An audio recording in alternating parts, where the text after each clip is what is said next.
Good morning, children, and welcome back to English class. Dear children, have you ever wondered how to talk about an event that began in the past and continues in the present? In English, we often use prepositions to place a noun, pronoun, or noun phrase in time. This way, we can communicate the passage of time. So, today we will learn the use of for and since. One common problem that English learners face is how to use prepositions of time. Two of the most common prepositions of time are for and since. Now consider the following sentences. I have been traveling for 3 years. I have been traveling since 2012. So today you will learn about why you should use for in the first sentence and since in the second sentence. Let us learn the use of for. We use the preposition for to talk about an amount of time or space.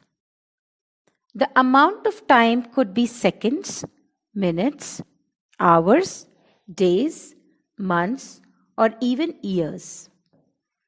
The amount of time does not need to be exact. You could use for when you are talking about vague periods of time, like for the weekend, for ages, or for a long time. The important point is for is used to specify a period of time.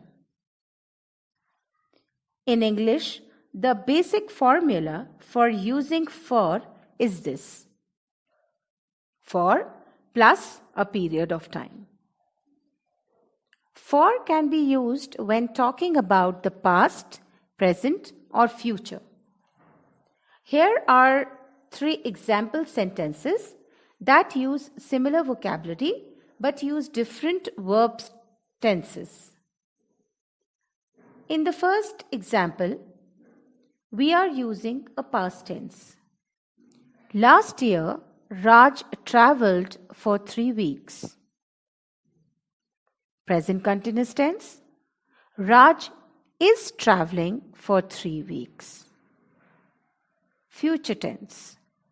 Next year, Raj will travel for 3 weeks.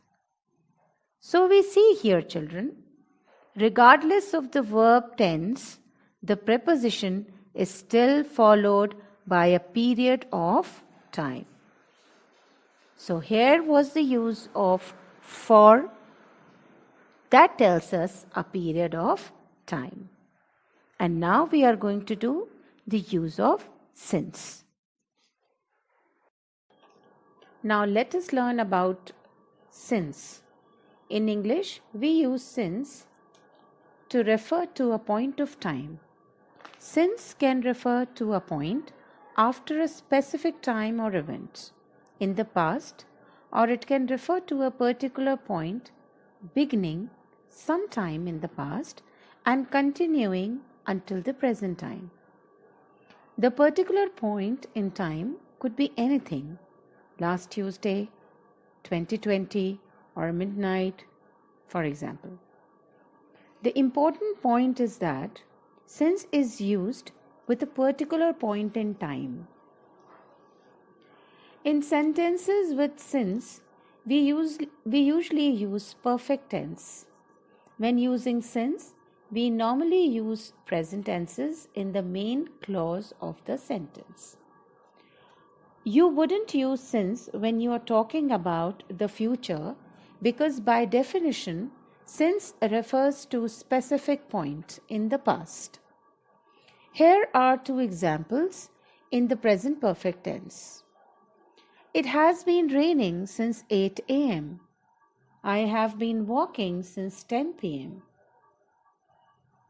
Now let us learn about for versus since. Always remember, children, For is used with a period of time and since is used to refer to a specific point in time. You can use for and since with similar verb tenses if you wish. Here are 2 example sentences. I have been walking for 5 hours. I have been walking since 10 p.m.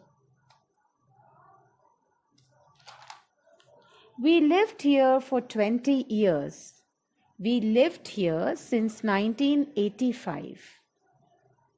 In the above example sentences, both for and since show an event that began in the past and continues into the present. But please remember, this for can be used with other verb tenses, including future. I hope that you will remember this for a long time. So children, this was the lesson for the usage of for and since. Thank you and have a nice day.